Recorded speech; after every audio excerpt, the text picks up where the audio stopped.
Assalamualaikum warahmatullahi wabarakatuh. Perkenalkan, nama saya Juliana Susilawati, NIM 195201171, mata kuliah Analisis Politik, Paralel IP 2L. Baik, pada kali ini saya akan menjelaskan tentang relasi kekuasaan antara kepala desa dengan camat. Langsung saja. Pada masa Orde Baru, hubungan kepala desa dengan camat diatur dalam Undang-Undang Nomor 5 Tahun 1974 dan Undang-Undang Nomor 5 Tahun 1979 yang bersifat hierarkis subordinatif, di mana camat mempunyai wewenang dalam mengatur desa.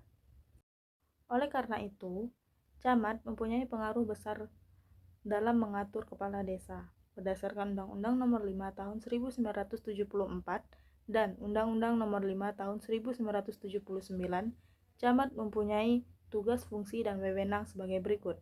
Yang pertama, camat melakukan pembinaan dan pengawasan terhadap pemerintahan desa.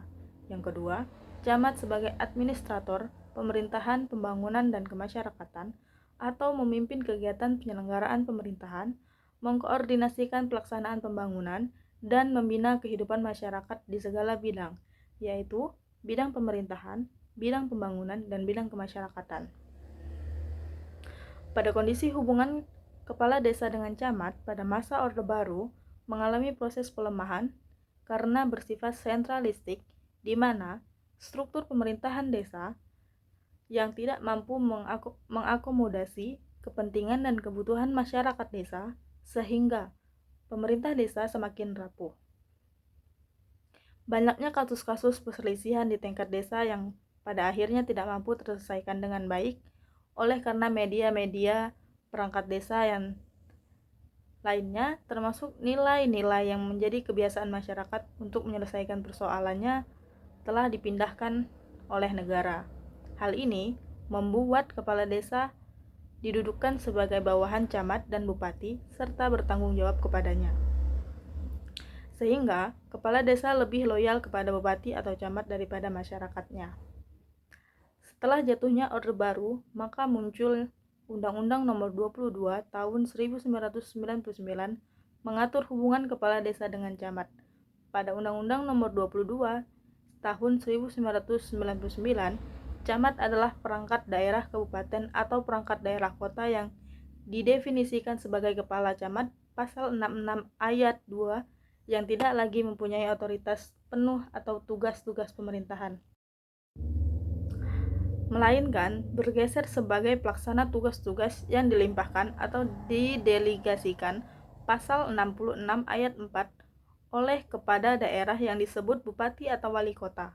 Dengan kata lain, tugas dan fungsi camat pada era otonomi daerah berdasarkan Undang-Undang Nomor 22 Tahun 1999 hanyalah menerima sebagai perlimpahan kewenangan yang ditugaskan oleh bupati atau wali kota, atau yang lebih ekstrim, camat tidak dapat melaksanakan tugas dan fungsinya apabila tidak dapat pelimpahan kewenangan dari bupati atau wali kota. Dalam undang-undang ini, adanya pengurangan wewenang camat yang sedemikian drastis dari pejabat administratif yang mempunyai kewenangan atribut menjadi pejabat administratif yang hanya bersifat delegatif, yang membuat posisi camat menjadi canggung.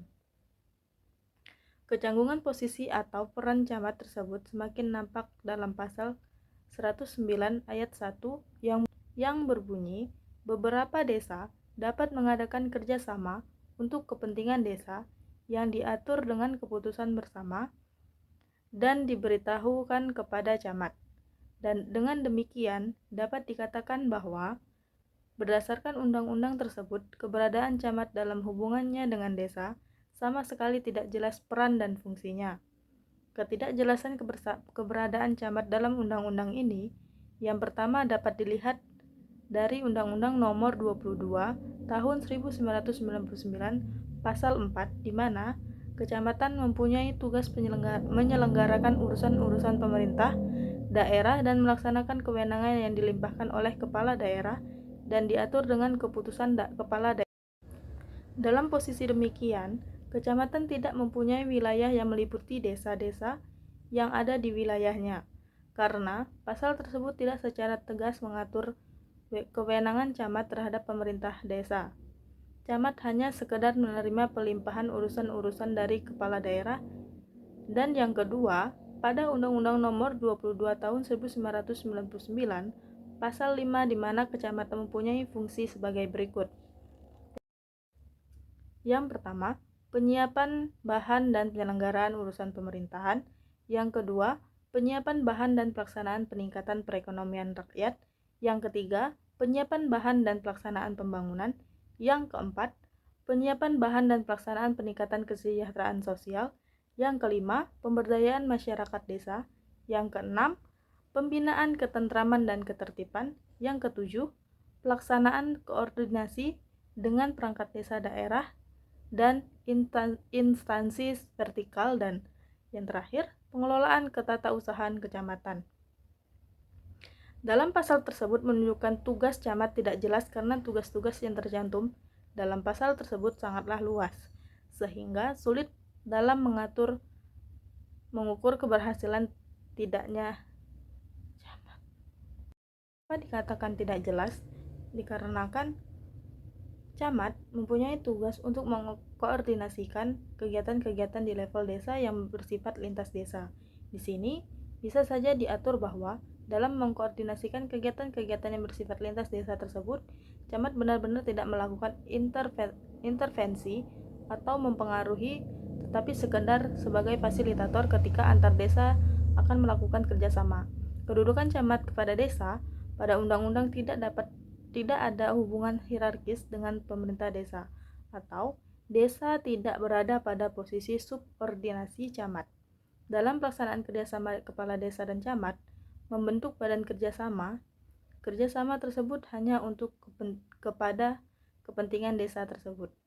Otomatis, ia merupakan bawahan dari camat yang memberi penilaian terhadap sekretaris desa tersebut, sehingga karir sekretaris desa sebagai pegawai negeri sipil sangat tergantung kepada camat, sama halnya seperti kepala desa di mana sekretaris desa merupakan ujung tombak administrasi desa, maka sebenarnya posisi kepala desa juga akan dengan gampang dikendalikan oleh camat dan mempunyai kekuasaan yang menempatkan camat sebagai atasan pemerintahan desa. Dalam Undang-Undang Nomor 6 Tahun 2014, Pasal 54, musyawarah desa merupakan forum permusyawaratan yang diikuti oleh Badan Permusyawaratan Desa, Pemerintahan Desa, dan unsur masyarakat desa untuk memusyawarahkan hal-hal yang bersifat strategis dalam penyelenggaraan pemerintahan desa. Dalam musyawarah desa, dihadiri oleh kepala desa, sekretaris desa, perangkat desa, BPD, dan camat. Adapun yang dibahas dalam musyawarah desa tersebut sebagai berikut. Yang pertama, musyawarah pembangunan desa. Yang kedua, kegiatan gotong royong dalam desa. Yang ketiga, musyawarah dalam pembuatan peraturan desa. Dan yang keempat, musyawarah masalah yang ada di dalam desa seperti perkara tanah desa dan hal-hal darurat yang terjadi. Di sisi lain, adapun yang namanya musrenbang desa yang dimana merupakan musyawarah dalam hal pembangunan desa. Dalam musrenbang ini membahas tentang penggunaan alokasi dana desa dan pembangunan desa tersebut, dan di sini fungsi camat dalam monitoring pembangunan. Baik, selanjutnya, jatuhnya Orde Baru membawa perubahan pada sistem pemerintahan pusat sampai ke pemerintahan desa, di mana pada saat Orde Baru, pemerintahan yang bersifat otoriter dan sentralistik. Hal ini membuat lahirnya reformasi yang dimana pemerintahan pusat sampai ke pemerintahan daerah menunjukkan pemerintahan yang lebih demokratis dan terdesentralisasi karena adanya otonomi daerah. Dalam hubungan antara kepala desa dengan camat, pada masa Orde Baru menunjukkan kuatnya peran camat dalam mengatur desa dan penyelenggaraan pemerintahan desa karena akibat pemerintahan bersifat otoriter dan sentralistik tersebut.